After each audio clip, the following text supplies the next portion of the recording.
Hello everybody, this is a review of the LG Volt 2 from Boost Mobile USA. So first off, I'm going to apologize for my cracking voice. I lost it, semi-lost it at the Dells the other day at the water park.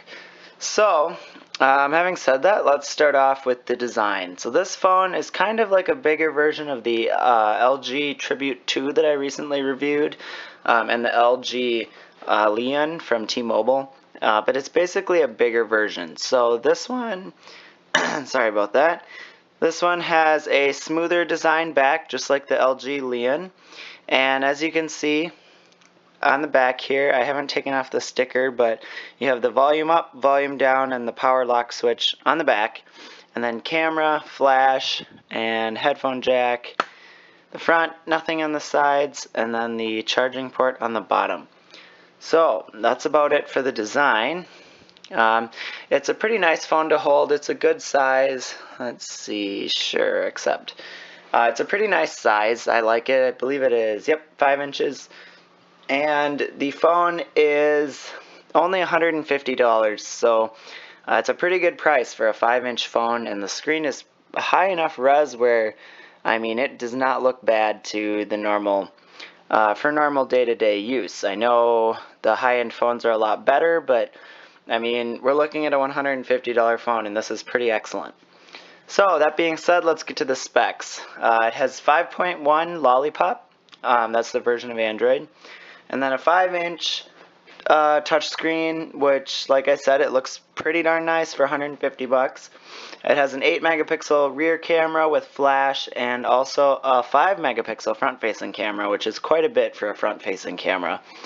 1.2 gigahertz quad-core processor with 1 gigabyte of RAM, 8 gigabytes of internal storage, but only 3.38 are available out of the box, so you don't see a whole lot of that 8 gigabytes. And then also it does have a micro SD card slot, and it can hold cards up to 32 gigabytes. Alright, and this phone also has a 2,540 milliamp hour battery, which lasts a decent amount, but right now it's dead. That's mostly because I had it on for a lot and did all my testing, and I actually haven't charged it yet, so it's doing a pretty good job. And then, of course, it has LTE and enhanced LTE, which basically means it's faster in some markets. So, let's start off with messaging, like always. Don't have any texts on here anymore. Perfect. So messaging is good. Really, I just go to look at the keyboard and the responsiveness now, because some phones still aren't as responsive as they should be. And you want a responsive keyboard, even on a cheap phone, when typing. And I thought this keyboard was very responsive. I did switch from the LG keyboard to the Google keyboard, like always. I feel like it's a better keyboard. It corrects a lot better for the words, for autocorrect, so I switched to that. But it was very responsive, both with swipe and just typing. So, and also, to me, it was seemed like a natural feel when I was typing on this size screen. And you can see rotations. They're not pretty, but they work. So let's see. The quick brown fox was happy, and the quick brown fox wasn't sad. So you can see Google got that all correct, except wasn't, but I didn't do the swipe down off the keyboard to get the apostrophe. So expected that. So in other words, typing is no problem, and this phone will definitely handle your messages. So, no problem in messaging. Let's continue to the web. So let me just open up Chrome here. Alright, and something to note with the web browsers, whoops, let's reopen Chrome. The web browser in Android 5.1, it actually shows different Chrome tabs as different applications. So you can see we have our first tab, or our second tab, and our first tab. So let's just exit one of them, and then we'll go here. Let's go to phonedog.com. You can see it's really speedy. I am on the Wi-Fi network here, but very speedy. Loads just fine, even while it's still loading. Scrolling is great, and so are rotations. Not the fastest, but not bad for a, definitely not bad for a $150 phone. So, can see very fast and responsive, and I always use Chrome when I'm doing the browser because it's a better browser than the built-in browsers. So you can see pinch to zoom is great even though it's still loading. So all in all, this web browser is excellent, especially for a $150 phone, and I'm really impressed with it. So you will not have a problem with that. And then also something I want to show you is, let's go to YouTube. And let's see. We're going to go to my uploads. And we're going to watch the LG Tribute 2 review. Don't worry, not the whole thing. I can't listen to my own voice. It's horrible. It's torture editing videos. So let me just turn the sound down and show you what I'm talking about. The buttons just go away, so you have a full screen, and that happens during gaming too. So to get them back, in YouTube you can just tap, but on any other app, yeah, that comes back when you tap. But on any other app, you just swipe from the bottom, and then it gives you a full screen. So that's really nice. I believe it does it when you're browsing too. Definitely really nice for just increasing that screen size just a bit to make up for those buttons. So that's how you get that back. Let's take a peek at the camera now.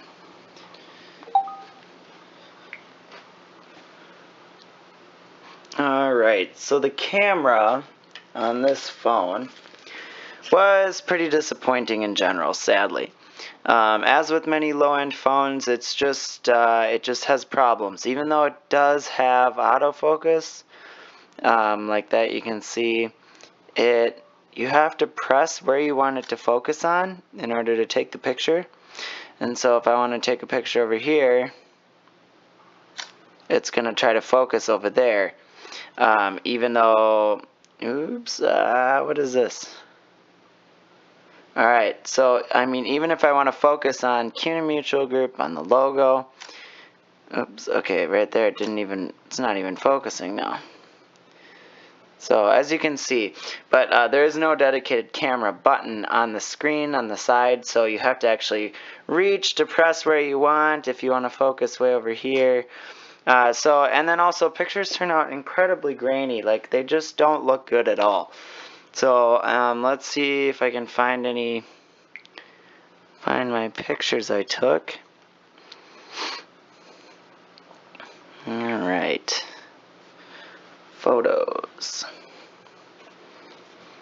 Alright, so here's one. This is one of the better ones. You can see it doesn't look too bad. Let's see, what else do we have? Here's coffee. Again, one of the better ones. Let me just get one to show you how grainy it is. So, well, let's just take one of these. So if you zoom in, that's just incredibly grainy. I'm not sure if you can see it on the camera, but the edges are so blurry. It just doesn't look good. So let's see, another one. You get close, and that does not look like writing on my screen here. Let's try another one. Here's a glass of water. This one doesn't look bad, but then again, you can't really see the blur because the whole thing's white. Here's this. When we zoom in even a little, this is a perfectly good shot on most phones. Alright, let's try to zoom in. We zoom in, and everything is just very grainy. So, I mean, and I can tell from just looking at it like this that it's kind of grainy. So, again, I mean, it's an 8 megapixel camera. The iPhone also has an 8 megapixel camera, and the iPhone has a lot better pictures. So, the camera was kind of disappointing, but at least it has autofocus. So that is the camera. Alrighty, let's run a quadrant test. Actually, first let me just run into settings and just show you a couple things you can do. I showed you, well, there's not a lot of bloatware. Boost installs a few things, but not a whole ton, which is nice. And then I'll show you, I showed this on a different phone, but you can change not only the lock screen, but the home touch buttons. So I can change it to be from black to white. You can see it changes. Oops. And we can also change the combination, and add things. So let's have a quick memo button. And we just click that for quick memo. Pops up. Actually, that's kind of a handy one to have. So things like that is nice in Android L. So let's just run a quadrant standard test super quick. Oh, some of the things Boost installed is Uber Messaging Plus. Oh, great. The battery is low. Alright, well, we can still see it. So let's just grab... Oh, and One Weather up here, Air Gchat. Okay, so it does have some bloatware it installed. It actually just installed that this morning. I'm not sure why. I think it finally finished activating. But regardless, let me just grab... Alright, now why is Quadrant gone? No, here it is. Alright, I was wondering, because I knew I downloaded it. Run it before. So let's just let this run in the background. Can't see it super well now, of course, because the screen has to go dark. Also, this screen picks up a lot of finger grease, as you can see, and it doesn't seem to wipe off very easily, at least on the shirt I'm wearing right now. Actually, when I'm done with this, let me just show you the front-facing camera really quick. But first, I'll talk about how I liked this phone overall. Overall, it's a pretty sorry about that, my voice. It's a pretty darn decent 5-inch phone for 150 bucks, and if you can live without the best camera, then, I mean, it is manageable because it has autofocus. If it doesn't have autofocus, or if it didn't have autofocus, I would definitely not recommend it. But since it does have autofocus, 13,944, that's the score.